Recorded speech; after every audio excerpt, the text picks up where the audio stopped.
বলে গাও পুনঃ পুনঃ গৌরাঙ্গের গুণ স্মরণ করিয়া অন্তরটা স্মরণ করে ভগবানের নাম গাইতে হবে। কুটিল মনে হবে না, মনে কোনো দ্বিধা রাখলে হবে না। ভগবানকে পেতে হলে কোনো ধনীর ঘরে জন্ম নিতে হয় না মায়েরা, উচ্চ শিক্ষিত হতে হয় না। মনে প্রেম চায়, ভক্তি চায়, ভালোবাসা চায়। যে ভক্তি যে ভালোবাসার জন্য পঞ্চ পাণ্ডব ভগবান শ্রীকৃষ্ণকে বন্ধু রূপে পেলে। একদিনের একটা ঘটনা, মা কুন্তী পঞ্চ পাণ্ডব পাঁচটা ছেলে খেতে বসেছে। যুধিষ্ঠির, ভীম, অর্জুন, নকুল, সহদেব পঞ্চ পাণ্ডব খেতে বসেছে। মা কুন্তী রন্ধনশালা থেকে রন্ধন ব্যঞ্জন আনছে, আর প্রথম সারিতে বসেছে মধ্যম পুত্র ভীম। যেই না মা এনেছে, ভীম বলল, মা আমায় আগে দাও, আমার বড় ক্ষুধা পেয়েছে। একবার দিয়েছি, আবার মা নিয়ে আসছে, বলো মা আমায় দাও না, বড় ক্ষুধা পেয়েছে আমার। দুবার দিয়েছে। তিনবারে বারে যখন ভীম চেয়েছে, মায়ের মনে কষ্ট হলো। বলাই ভীম, বলাই ভীম, তুই কি আমার একা? আরো চারটা ছেলে বসে আছে, তোর শুধু খাই খাই, কাজের বেলা তো কিছু করতে পারিস না, খেতেই জানিস। যেই না ভীমকে এই কথা বলেছে মা কুন্তী, অমনি ভীম করেছে কি, মায়ের সেই প্রসাদের থালাতে প্রণাম করে উঠে পড়েছে। বলল, মা তুমি কি বললে, আমি কিছু করতে পারি না, বলো তুমি কি চাও? আমি মধ্যম পুত্র ভীম, তুমি হস্তিনাপুর ফিরে পেতে চাও, কুবেরের ধনরত্ন চাও, আমি এক্ষুনি তোমাকে ফিরিয়ে দেব। আমি মধ্যম পুত্র ভীম, তুমি যা চাইবে আমি তোমাকে তাই দেব। যখন এত বড় কথা বলেছে, যা চাইবো তাই দেব, মা কুন্তী মনে মনে চিন্তা করছে, ভীমের বড় অহংকার, অহংকারটা পাতলা করতে হবে, শুকনো করতে হবে। বলে, ভীম যা চাইবো তাই দিব। বলে, হ্যাঁ মা বলো তুমি কি চাও, এক্ষুনি তোমাকে নেব। ভীম জানে না, কিন্তু কুন্তী মা জানে কি না, কিছুক্ষণ আগে পিসিমার পায়ে প্রণাম করে ভগবান শ্রীকৃষ্ণ দ্বারকায় চলে গেছে। এই সময় যদি ভীমকে কৃষ্ণ দেখাতে বলি, ভীম কিন্তু দেখাতে পারবে না। বললে, ভীম আমার বড় ইচ্ছা, তুই আমাকে কৃষ্ণ দর্শন করবি। যেই না এই কথা বলেছে, ভীম একটা অট্ট হাসি হাসলো, বললো, মা তুমি আর কিছু চাইতে পারলে না, কৃষ্ণ চাইলে? কৃষ্ণ পাওয়া তো সহজ, যার মনে প্রেম আছে, ভক্তি আছে, ভালোবাসা আছে, তার কাছে কৃষ্ণ পাওয়া সহজ। এই বলে ভীম করেছে কি, তার সেই 80 মণ ওজনের গদাটাকে নিয়ে আঙিনার মধ্যে দাঁড়িয়েছে, আর সজোরে আকাশের দিকে ছুড়ে দিয়েছে। যেখানে গদাটা পড়বে সেইখানে মাথাটা নামিয়ে দিয়েছে। বললে, বন্ধু তুই যদি নিমেষের মধ্যে আমাকে দেখা না দিবি, এই গদার আঘাত আমি প্রাণ ত্যাগ করব। দেখা দাও প্রাণের বন্ধু কৃষ্ণ, দেখা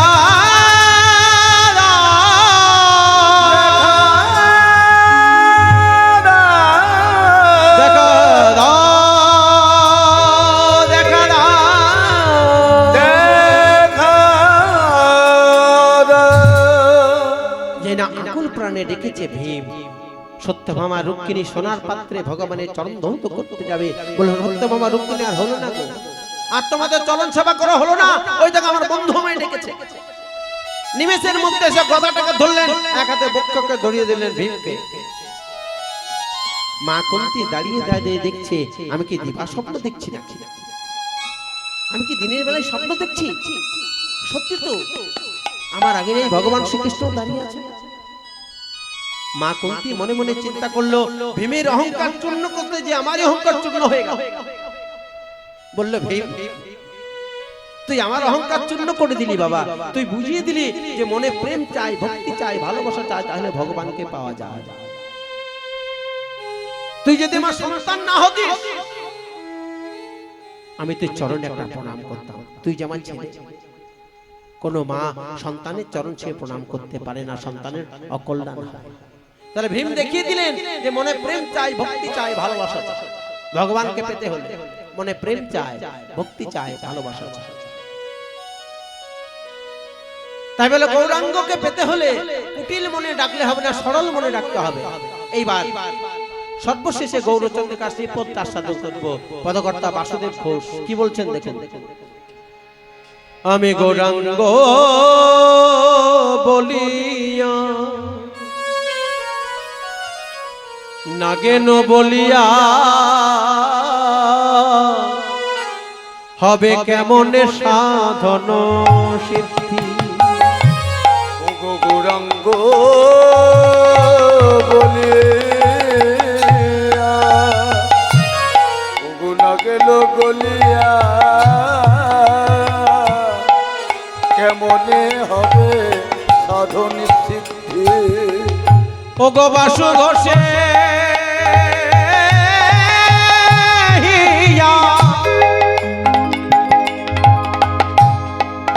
সকলে প্রণাম করবেন মায়েরা। কেন বললাম, এই যে বৈষ্ণব পদকর্তা বাসুদেব ঘোষ, ওনাকে সম্মান জানাবেন। যখনই কোনো পদকর্তার নাম হবে সকলে প্রণাম জানাবেন। তিনি তার বেঁচে নেই যে তাকে কিছু অর্থ দিয়ে সাহায্য করব। আমাদের কৃতজ্ঞতা এটাই, তাকে একটা প্রণাম জানাবেন। ওগো বাসু ঘোষে হিয়া পাষাণ দিয়া ওগো বাসু ঘোষেরিয়া পাঠানো দিয়া। না না না, এই হৃদয় আমার পাষাণ নয়, হৃদয় আমার পাষাণের চেয়ে কঠিন বটে। হৃদয় পাছানের চেয়েও ওগো কঠিন বটে। হৃদয় আমার পাষাণের চেয়ে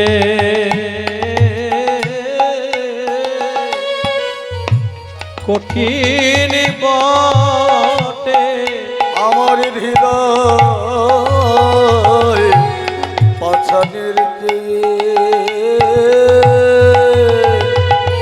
কঠিন বটে। হৃদয় পাষাণ হলে গলে যেত, হৃদয় আমার পাষাণের চেয়ে কঠিন বটে। হৃদয় পাছান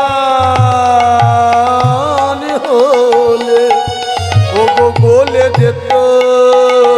দেখো দেখো কত পাষাণ গলে গেল ওই নবদ্বীপার নীলাচলে। কত পাষাণ হৃদয় গৌর হরি বল হরি বল। নবদ্বীপার নীলাচলে ওগো নবদ্বীপার নীলাচলে ওগো নবদ্বীপার নীলাচলে পাষাণের চেয়ে কঠিন বটে। ওগো বাসু ঘোষ হিয়া পাষাণ দিয়া ওগো বাসু ঘোষেরিয়া পাছান দিয়া। করিয়াছে কোন বিধি। ওগো বাসু ঘোষেরিয়া পাছান দিয়া করেছে কোন বিধি। আমরা সংক্ষেপে গৌরচন্দ্রকে আস্বাদন করলাম। এইবার লীলায় প্রবেশ করব। লীলায় প্রবেশ করার আগে আমরা একটা ভজন গাইব। ভজনটা খুব তত্ত্বপূর্ণ ভজন। ভজনটা অন্য কেউ গায়নি, গেয়েছে কে আর শ্রোতা কে, ভজনটা শুনছে কে। এই ভজনটা গেয়েছিলেন একজন মুসলমানের মেয়ে, তার নাম হচ্ছে তানিয়া বাই। কোথায় গিয়েছিল?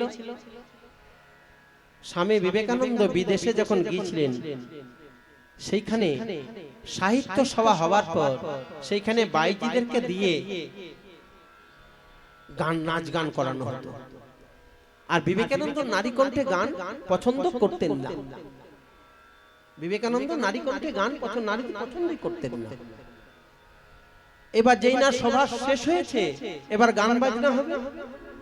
সে তানিয়া বাই বাইজি, তাকে নিয়ে আসা হচ্ছে গান গাওয়ার জন্য। তার মনে আনন্দ ধরছে না, বলে এতদিন গান গেয়েছি হোটেলে, রাজপ্রাসাদে, টাকা দিয়েছে, পয়সা দিয়েছে, কিন্তু আজকে আমি যেখানে গান গাইবো সেখানে আমার ভগবান বসে আছে।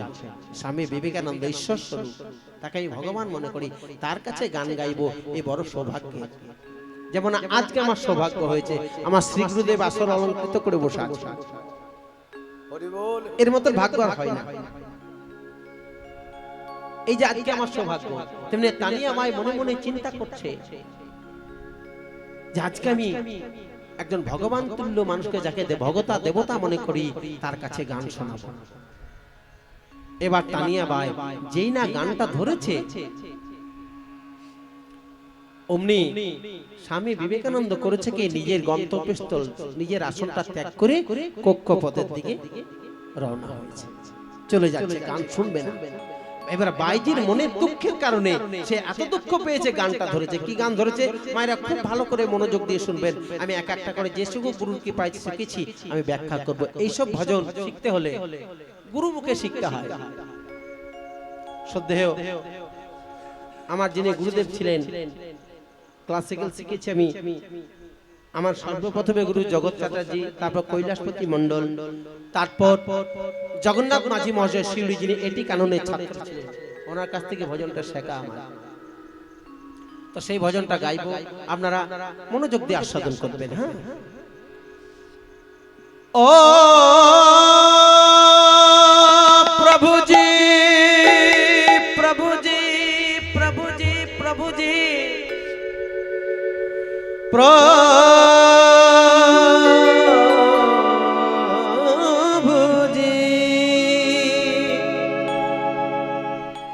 প্রভুজি প্রভুজি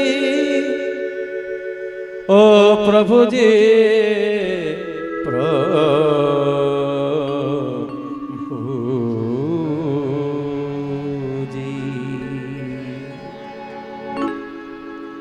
প্রভু মেরে অবগুণ।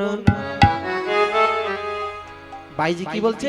প্রভু মেরে অবগুণ। বলে অবগুণ মানে একটু বাংলা করে না বললে মায়েরা বুঝতে পারবে। অবগুণ মানে ভালো বিপরীত, খারাপ।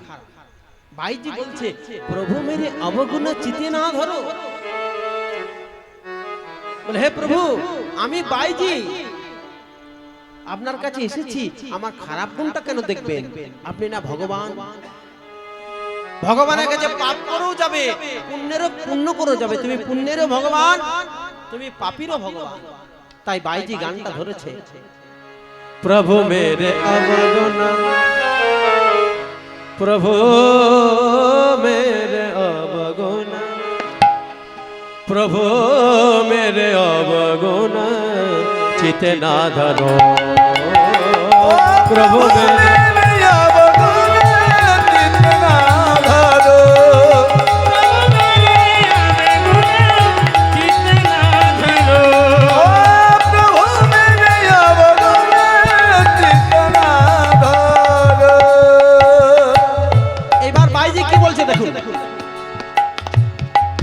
समदर्शी है नाम तिहारो, समदर्शी है नाम तिहारो, समदर्शी है नाम तिहारो। ओगो समदर्शी है नाम तिहारो, चाहत पार करो प्रभु मेरे अवगुण चित ना धरो। हरि बोल हरि बोल हरि बोल। मेरे अवगुण चित ना धरो,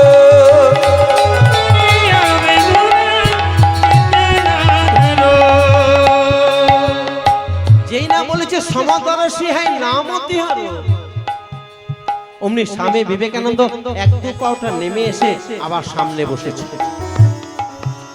এইবার বাইজির সঙ্গে কথোপকথন হচ্ছে। বলে তুমি যে ভগবানকে সমদর্শী বললে, তুমি তার প্রমাণ দিতে পারবে? বলে একটা নয় 10টা দেব।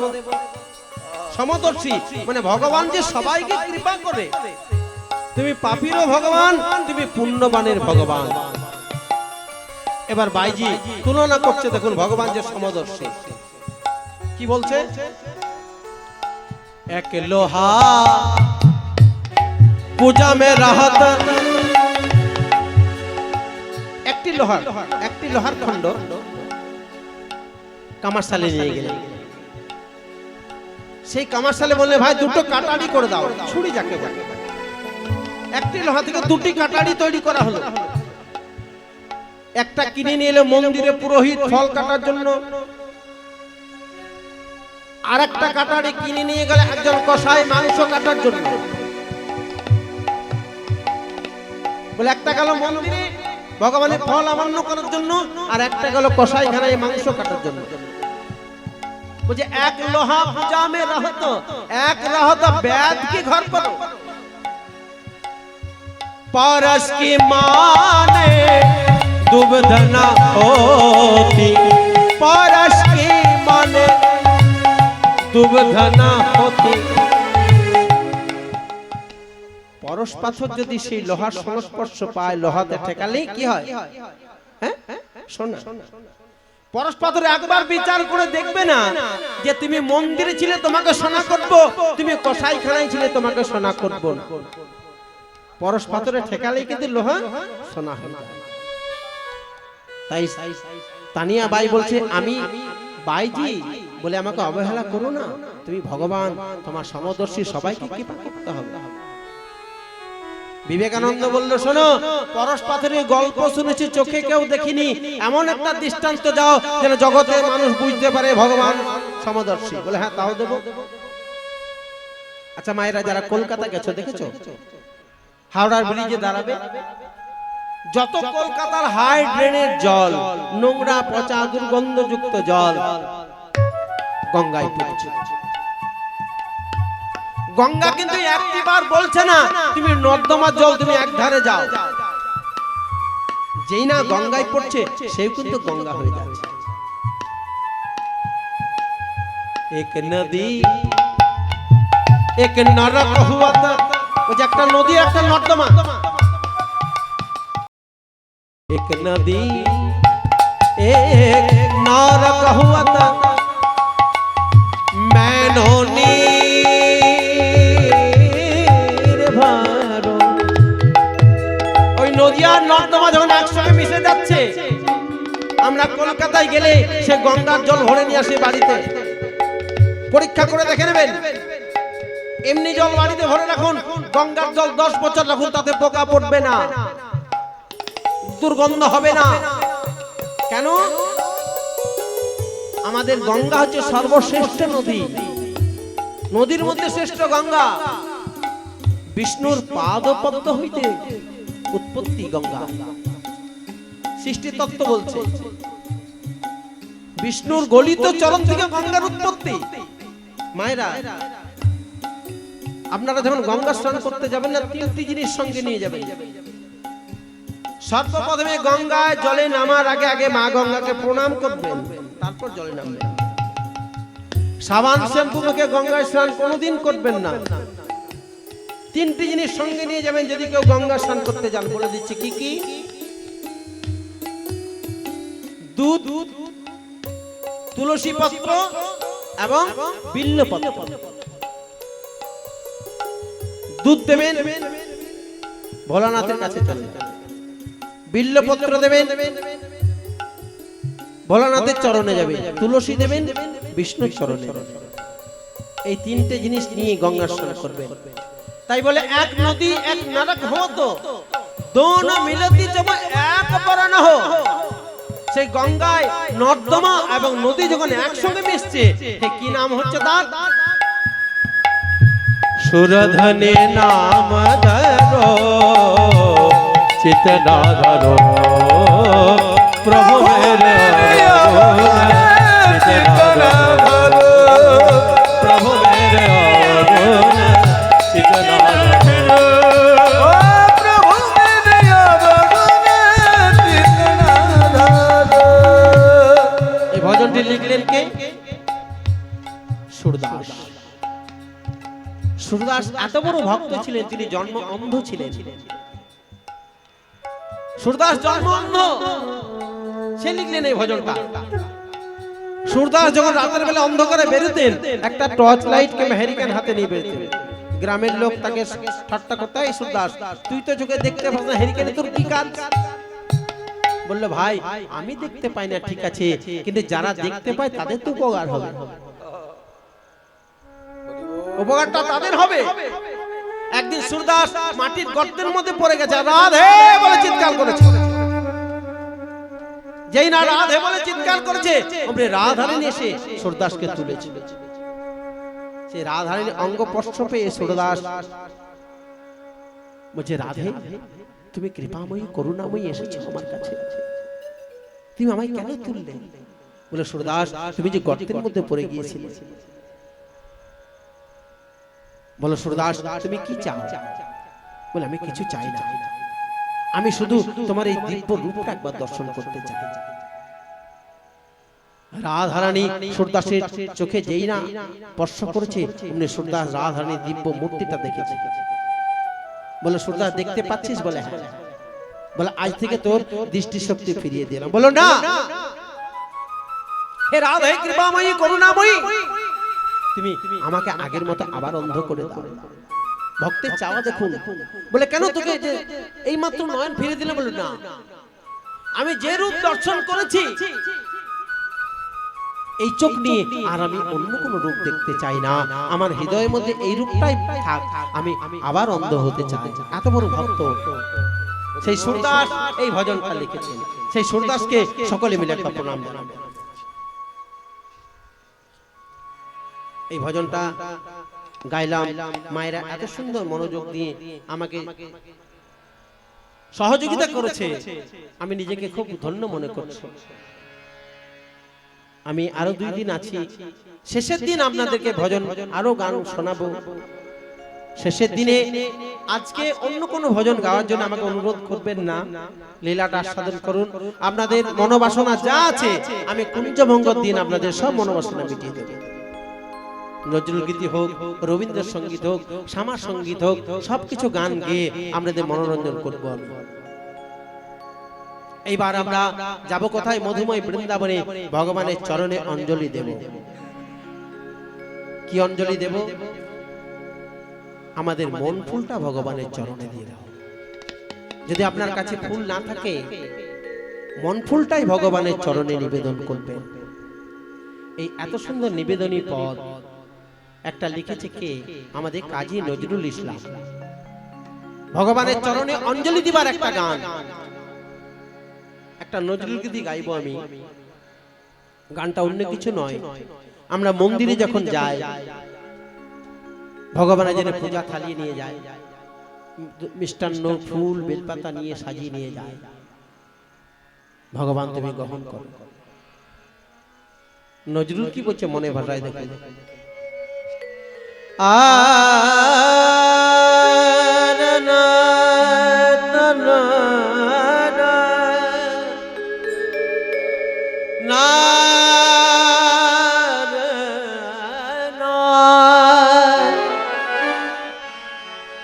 অপূর্ব সাউন্ড। এই দাদা আমার অনেক গান চালিয়েছে, সত্যি প্রশংসনীয়। আমার গান গাইতে ইচ্ছা করছে, এত সুন্দর সাউন্ড। দাদাকে ধন্যবাদ। উনি যেন ভগবানের চরণে সুস্থ জীবনে এরকম সাউন্ড সার্ভিস দিতে পারে। আপনাদের শ্রুতিমূলে পৌঁছে দিচ্ছে, আমার কণ্ঠস্বরটা পৌঁছে দিচ্ছে কে? উনি। দাদার জন্য সকলে একবার উলুধ্বনি হরিধ্বনি করবে। হরি বল, হরি বল।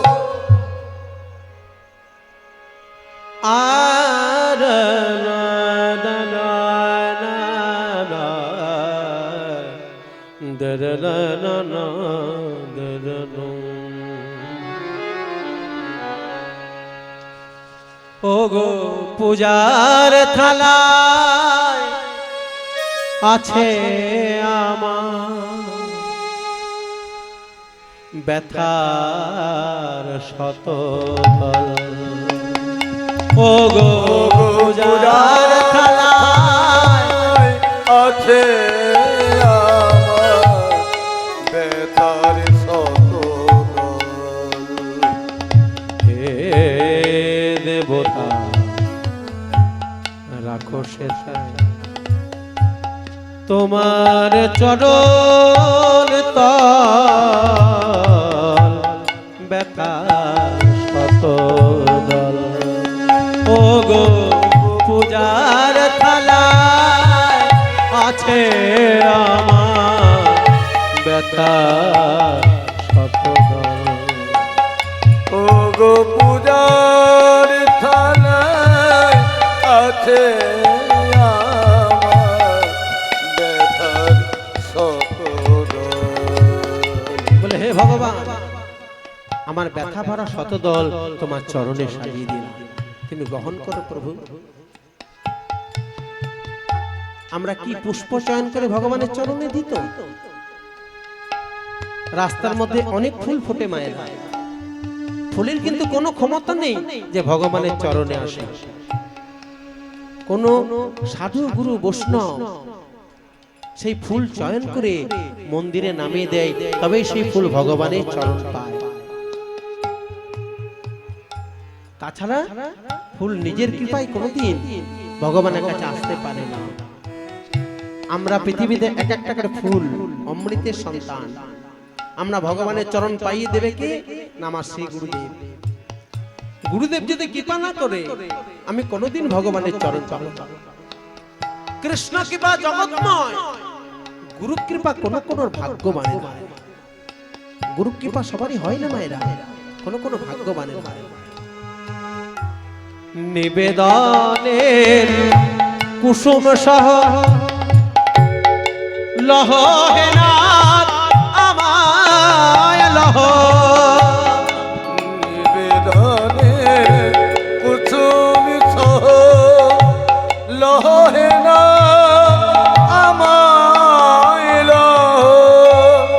বলে যে কুসুম, হে প্রভু তুমি আমাকে গ্রহণ করো, আমার দেহটাই তোমার চরণে অঞ্জলি দিয়ে দেবে।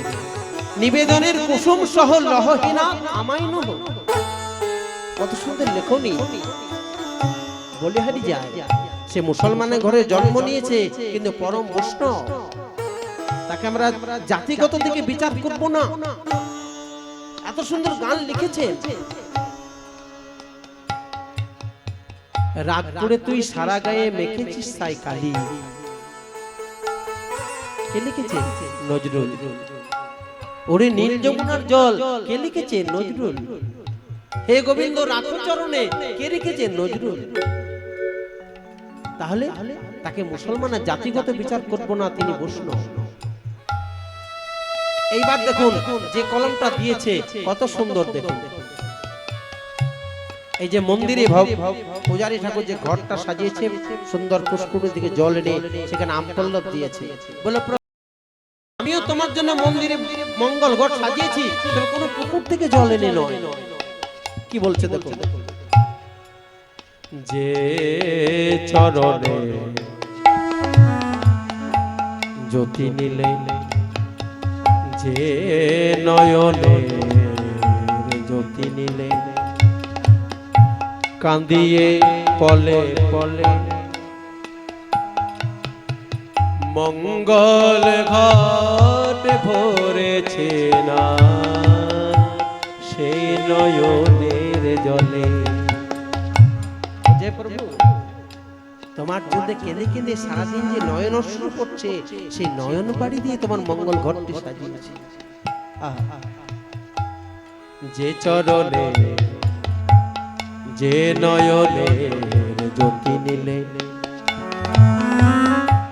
সাজিয়ে পলে পলে মঙ্গল ঘট ভরেছে না সেই নয়নের জলে।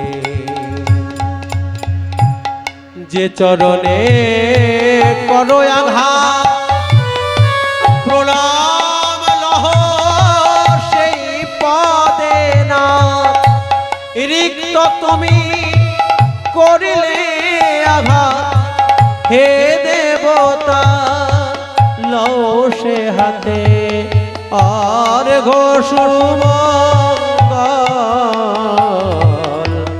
ব্যথার শতদল। ও গো পূজার আছে আমার ব্যথার শতদল। ও গো পূজার থালায় আছে আমার ব্যথার শতদল, ব্যথার শতদল। শত গালা। তাহলে আজকে আলোচ্য বিষয় শ্রীকৃষ্ণের একজন বন্ধুর কথা, কৃষ্ণ সুদামা। আমাদেরও বন্ধু আছে, ভগবানেরও বন্ধু ছিল, আমাদের স্বার্থের বন্ধু। যতক্ষণ স্বার্থ ততক্ষণ বন্ধু আছে, স্বার্থ ফুরিয়ে গেলে বন্ধু থাকে না। কিন্তু ভগবানের বন্ধু কেমন দেখুন। তাহলে আগে জানতে হবে সুদামাকে, সুদামার 4 যুগের পরিচয়টাকে জানতে হবে।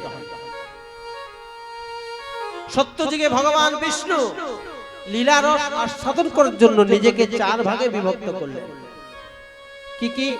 বাসুদেব, সংকর্ষণ, প্রদ্যুম্ন, অনিরুদ্ধ। বাসুদেব, সংকর্ষণ, প্রদ্যুম্ন, অনিরুদ্ধ। দেখলে 4 জনের বেশ আনন্দ হচ্ছে। চলে এলো সত্য থেকে তেতা, তেতা যুগে তারা 4 ভাই রূপে জন্মগ্রহণ করলো, রাম, লক্ষ্মণ, ভরত, শত্রুঘ্ন। তার 3 নম্বর ভাইকে ভরত। এবার দাপর যুগে সেই ভরত বন্ধু রূপে সুদামা রূপে কেন? এটাই প্রশ্ন। বন্ধু হলো কেন? সে তো ভাই ছিল। দশরথের কথা জানতে হবে। দশরথ যখন বৃদ্ধ হলো, একদিন ডেকে বললে সবাইকে, শোনো, আমি আর রাজ্য চালাতে পারছি না, আগামী কাল থেকে রাজ্যের দায়িত্ব নেবে আমার বড় ছেলে রাম। অযোধ্যাবাসীর মনে আর আনন্দ ধরে না, সকলে আনন্দ উল্লাস করছে, রাম রাজা হবে। আর সেই আনন্দে দাসী মন্থরা করেছে কি? দেখুন মায়েরা, মেয়েদের সত্য করতে মেয়েরা হয়। মা কইকেই সেই রাম রাজা হবে আনন্দ শুনে সেই নিজের গলার গজমতি হারটা দাসী মন্থরার গলায় পরিয়ে দিয়েছে। আনন্দে, আনন্দে কি না হয়? যেই না পরিয়ে দিয়েছে, দাসী মন্থরা করেছে কি? সেই হারটাকে নিয়ে মাটিতে আছাড় মেরে ফেলে। কইকে বললে, মন্থরা তুই সম্মান জানিস না? আনন্দের দিনে তোকে দিলাম, তুই মাটিতে আছাড় মারলি। বলে, শোনো, তোমার আনন্দ হতে পারে, আমার হচ্ছে না। বলে, কেন তোর হচ্ছে না কেন? বলে, রাম রাজা হবে, তাতে আমার কোনো দুঃখ নেই, আমি তো দাসী। দশরথের পায়ে তেল মাখিয়েছে, সে আমাকে অর্থ দিয়েছে, রামের পায়ে তেল মাখাবো, অর্থ দেবে। কিন্তু তুমি চিন্তা করেছো তোমাকে সতীনের পায়ে তেল মাখাতে হবে। কইকেয়ীর মাথা গেল গলে। বলে, সত্যি তো? বলে, তাহলে উপায়? বলে, উপায় একটা আছে। কি? ওই যে তোর 2টি বর পাওনা আছে দশরথের কাছে, আজকে চেয়ে নে। বর 2টো আজকে চেয়ে নে। কি বর চাইবি? একবারে রামচন্দ্রকে 14 বছরের বনবাস, আরেকবারে ভরতকে সিংহাসনে বসাতে হবে। এই কানে বিষ ঢেলে দিয়ে মন্থরা চলে গেল। কইকেয়ী করেছে কি? সারা নগরী আলোয় আলোকিত হয়ে গেছে, সুন্দর করে সাজানো হয়েছে। মহারাজ দশরথ দেখছে, সমস্ত কক্ষ ঘুরে ঘুরে দেখছে, সব জায়গায় আলো জ্বলছে, কইকেয়ীর কক্ষে কোনো আলো জ্বলছে না। তাহলে কি কইকেয়ী শরীর খারাপ? দেখি তো। গিয়ে দেখছে কইকেয়ী অভিমান করে মাটির উপর শুয়ে শুয়ে কাঁদছে।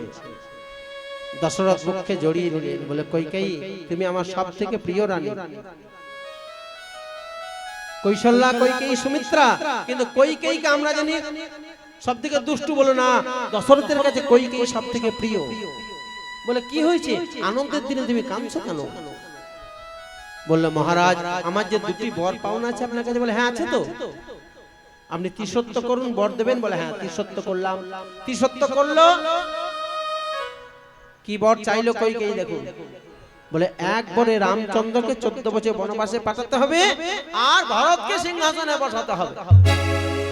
এই কথা শুনেই অচৈতন্য হয়ে বলেন দশরথ। এটাই হলো দশরথের মৃত্যুর কারণ। দশরথের মৃত্যু হলো ছেলেরা বাড়িতে নেই, ভরত ছিল মামার বাড়িতে, রাম চলে গেল বনবাসে, সীতাকে লক্ষ্মণকে সঙ্গে লয়ে। ভারত যখন ফিরে এলেন ঘরে, দেখলো আমার মায়ের জন্য দাদা, আমার দেবতুল্য দাদা বনবাসে গেছে। বলে দাঁড়াও, আগে দাদাকে ফিরিয়ে আনি, তারপর বাবা সৎ কাজ হবে। ভরত চলে গেলেন দাদাকে রামচন্দ্রকে ফেরাতে। পথ আগলে দাঁড়ালেন, দাদা দাঁড়াও, ঘরে ফিরে চলো। বলে কেন? বাবার মৃত্যু হয়েছে। বলে ভরত তাহলে তো যাবো না। বলে কেন? বলে আমি যদি ফিরে যাই ইতিহাস উল্টো কথা বলবে, রাম ছিল লোভী, রাজ্য লাভের আশায় ফিরে এসেছে। না ভাই আমি তো যাবো না, তুই যা। ভরত করজোরে কাঁদতে কাঁদতে বলল, দাদা ভাইয়ে ভাইয়ে এত দ্বন্দ্ব, এত বিবাদ, আজকে যদি আমি তোমার ভাই না হয়ে বন্ধু হতাম, আমি তোমাকে ঠিক ঘরে ফিরিয়ে নিয়ে যেতাম। দাদা করজোরে একটা নিবেদন, আগত দাপট যুগে যখন আবার জন্মগ্রহণ করবো নন্দালয়ে নন্দের নন্দন শ্রীকৃষ্ণ রূপে, আমাকে ভাই করে জন্ম দিও না, আমাকে বন্ধু রূপে জন্ম দিও। তাহলে 3 যুগের প্রমাণ পেলাম, সত্য যুগে প্রদ্যুম্ন, আর তেতার ভরত, দাপরে সুদামা। এবার সেই সুদামা কলিকালে কোথায় জন্মগ্রহণ করলো, কি নাম হলো, এই প্রশ্নটা শেষে বলবো। যারা শেষ পর্যন্ত থাকবেন একমাত্র তারাই জানতে পারবেন। ভগবান শ্রীকৃষ্ণ সকালবেলায় ঘুম থেকে উঠে মায়ের কাছে ক্ষীরসর নবনী খেয়ে নবলক্ষ ধেনু নিয়ে গোচারণে যাচ্ছেন। যমুনার তীরে খেলা খেলছে সকাগলকে সঙ্গে নিয়ে। আজও খেলো তোরা সুন্দর মধুর মুরতি মধুর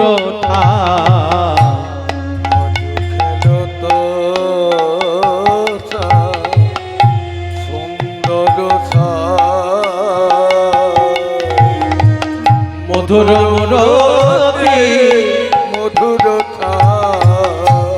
যমুনার তীরে কি আনন্দ, ওই যমুনার তীরে কি আনন্দ, খেলেছে খেলা প্রাণ গোবিন্দ, যমুনার তীরে কি আনন্দ, ও গো খেলেছে খেলা প্রাণ গোবিন্দ, সমবজ সখা সঙ্গে ও গো খেলেছে খেলা প্রাণ গোবিন্দ, ও গো খেলেছে খেলা প্রাণ গোবিন্দ,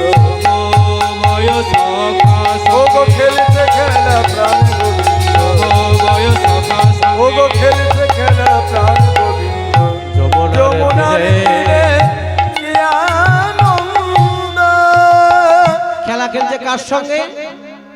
প্রেয়সী দাম সুদাম মেলি, প্রিয় শ্রীরাম সুদাম মেলি, প্রেয়সী দাম প্রেয়সী দাম প্রেয়সী দাম প্রেয়সী দাম সুদাম মেলি, ও গো প্রিয় শ্রীরাম সুদাম মেলি, তপন তনয়া তীরে গেলি, প্রিয় শ্রীরাম সুদাম মেলি, তপন তনয়া তীরে গেলি, প্রিয় শ্রীরাম সুদাম মেলি তপন তনয়া তীরে গেলি।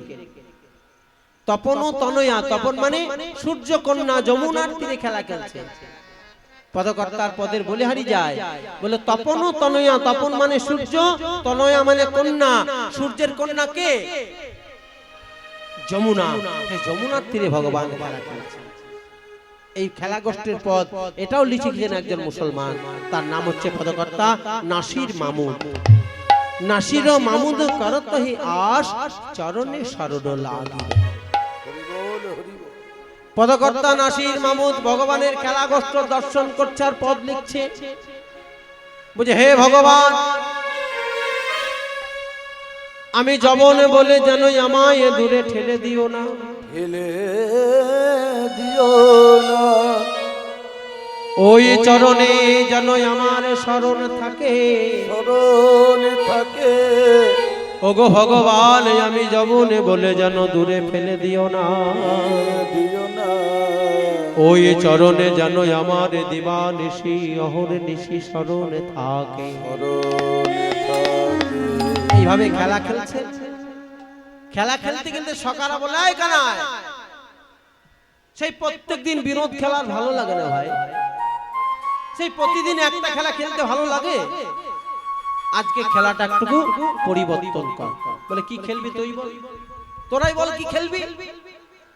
সকারা বলল শোন, আজকে খেলার নাম হবে কাঁধে করা কাঁধে চড়।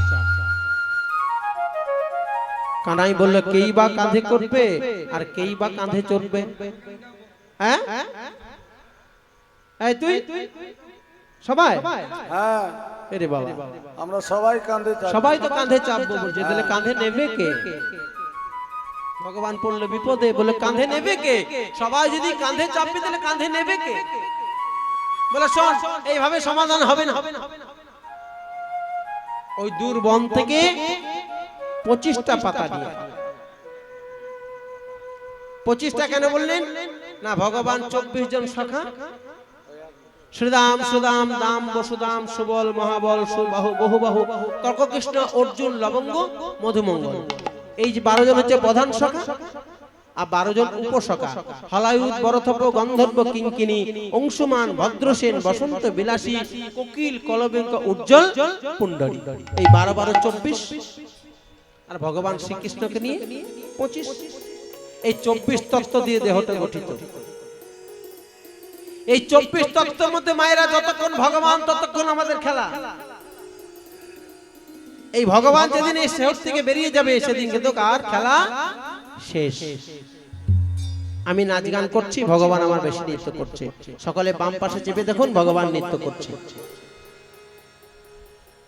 তাহলে বলে 25টা পাতা নিয়ে, 25টা পাতা নিয়ে এসেছে। এবার ভগবান সেই পাতাগুলো হাতে ধরেছে, আর পাতাগুলো সে হোমিওপ্যাথি পুড়িয়ার মতো মুড়ে দিয়েছে, আর একটা পাতায় ছিদ্র করে রেখেছে। বলে এই শোন, একটা পাতা ছেঁড়া আছে, যে ছেঁড়া পাতা পাবে সেই হবে চোর। আর শর্ত হচ্ছে যমুনার তীর হইতে বংশী বট পর্যন্ত তাকে কাঁধে করে নিয়ে যেতে হবে। সকারা বলে বেশ। অন্তর্যামী ভগবান পাতাগুলো নিয়ে দাঁড়িয়ে আছে, আর এক একজন সখা এক একটা পাতা নিচ্ছে।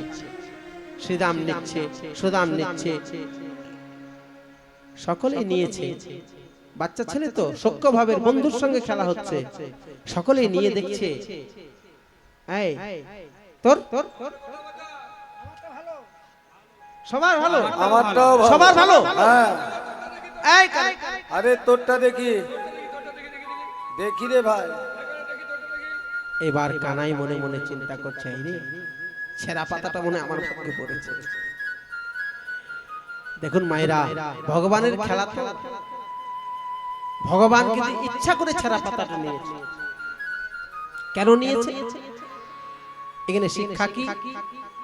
ভগবান জানে প্রত্যেকদিন ভক্ত আমাকে কাঁধে নেয়। আজকে আমি ভক্তদেরকে কাঁধে লয়ে ভক্তির চরণ ধুলি অঙ্গে মেখে কি আনন্দ কি সুখ আজকে আমি জানবো। নিতাই গৌর হরি বল। ভক্তরা তো প্রত্যেকদিন আমায় কাঁধে নেয়, আজকে আমি ভক্তদেরকে কাঁধে নেব। ভক্তের চরণ ধুলিতে স্নান করে কত আনন্দ কত সুখ আজকে আমি জানবো। বলাই কানাই চোর চোর চোর, এই কানাই চোর, কানাই চোর, এই চোর। আরে তুই চোর। শোন, ননি চুরি করি তোদের জন্য, তোদের মুখে তুলে দি। আই তোর আমাকে চোর বলছিস, লজ্জা করে না তোদের? না শোন ভাই, শর্ত একটাই, তুই চোর, তোর কাঁধে নিয়ে তোকে নিয়ে যেতে হবে। এবার ভগবান বললো বেশ, কাঁধে চাপবি তো? এই তো শর্ত। এবার সুদামার পা একটা খোঁড়া ছিল, সে ছিল সম্মুখে দাঁড়িয়ে, একদম ভগবানের কাঁধে গিয়ে। ছোট ছেলে যেভাবে বসে, এই দিকে একটা পা দিয়েছে, ওই দিকে একটা পা দিয়ে কাঁধে বসেছে, আর ভগবানের কেশগুলো ধরেছে, চাপ চাপটে ধরেছে। ভগবান মনে মনে চিন্তা করছে, এইভাবে তো সুখ হচ্ছে না। দুটি চরণ যদি হৃদয়ে না পায় তাহলে কি করে সুখ হবে? বলে এই সুদামা, বসতে জানিস না? এইভাবে পড়ে যাবি না, দুটি চরণে বক্ষ দেশে দে। এবার সুদামা ঘুরে বসেছে আর ভগবান সেই চরণটি চাপতে ধরেছে। সে চাপতে ধরে এবার সুদামাকে কাঁধে নিয়ে ভগবান চলতে শুরু করেছে। সুদামার লয়ে কৃষ্ণ ছুটিতে লাগিল, পক্রয়াম্ব বৃক্ষ তলে আসিয়া দাঁড়ালো। সুদামারে লইয়া কানা ছুটিতে লাগিল,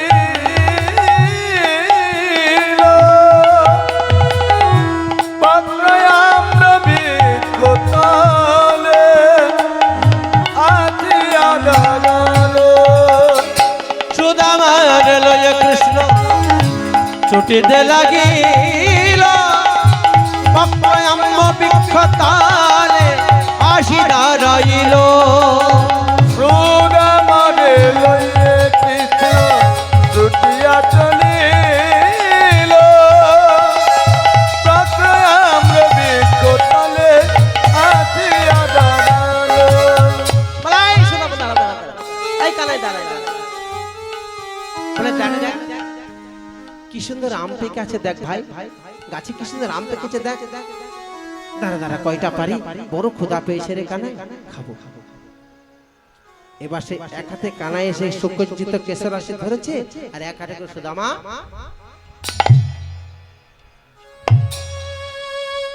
একটা দুটো করে তিনটে আম পেরেছে। কৃষ্ণ বলছে এই সুদামা আমার কেশে এমন ভাবে ধরেছিস, ছাড় না, আমার লাগছে বন্ধু, আমার লাগছে না, আমার সুকৃত মা তো সুন্দর, আমার চূড়া বেঁধে দিয়েছিস, এমন চাপটে ধরেছিস, আমার লাগছে না। সুদামা বলছে কানাই আমি কেন ধরেছি জানিস বন্ধু, যদি পড়ে যায়, ছোট ছেলে তো। ভগবান বলছে সুদামা তুই জানিস না, ভগবান যাকে চাপতে ধরে তার তো পড়ার ভয় নেই। নিতাই গৌর হরি, রাখে হরি মারে কে। বলে সুদামা আমি তো চরণে ধরে আছি, তোর পড়ার ভয় নেই রে বন্ধু, তোর পড়ার ভয় নেই। এবার একটা দুটো করে আম পেরেছে। এবার আমগুলো সুপক্ক আম, সুমিষ্ট আম। সুদামা চিন্তা করছে আমি আগে খাবো না কানাইকে দেব, আমি আগে খাবো না কানাইকে দেব। এই কথা চিন্তা করতে করতে সুদামার মনে পড়ল সেই দুষ্টু কংসের কথা। দুষ্টু কংসের কথা কেন না, ছোটবেলায় দুষ্ট কংস আমাদের কানাইকে মারার জন্য পুতনার বুকে বিষ মাখিয়েছিল। কত দৈত্য দানবকে আমাদের কানাইকে মারার জন্য পাঠিয়েছিল, না জানি সেই কংস যদি ফলের মধ্যে বিষ মাখিয়ে রেখেছে, সেই বিষ মাখানো ফল যদি কৃষ্ণ খায় তাহলে আমরা বৃন্দাবনে সকলেই কানাই হারা হব। আর আমাদের কানাই যদি বেঁচে থাকে আমাদের কোনো চিন্তা নাই, আমরা মরলেও কানাই আমাদের বাঁচিয়ে দেবে। তার প্রমাণ পেয়েছি সেই কালীয় দমনের দিনে বিষ জল পান করে সকলেই জ্ঞান হারিয়েছিলাম, কানাই ভালো ছিল বলে আমাদের জ্ঞান ফিরিয়েছিল। এই চিন্তা করতে করতে সুদামা একবার দুবার করে আমটা খেয়েছে। আহা কি ভাব! একবার দুবার আমটা খেয়ে বলছে কানাই কত মিষ্ট আম দেখ, এই নে ভাই খা, এই নে খা বন্ধু। সেই সুদামার ইঠো আমটা ভগবানের বদলে দিচ্ছে। সখ্য ভাবতো বন্ধু তো, কে চন্ডাল কে ব্রাহ্মণ বিচার হয় না যদি প্রকৃত বন্ধু হয়। জাতি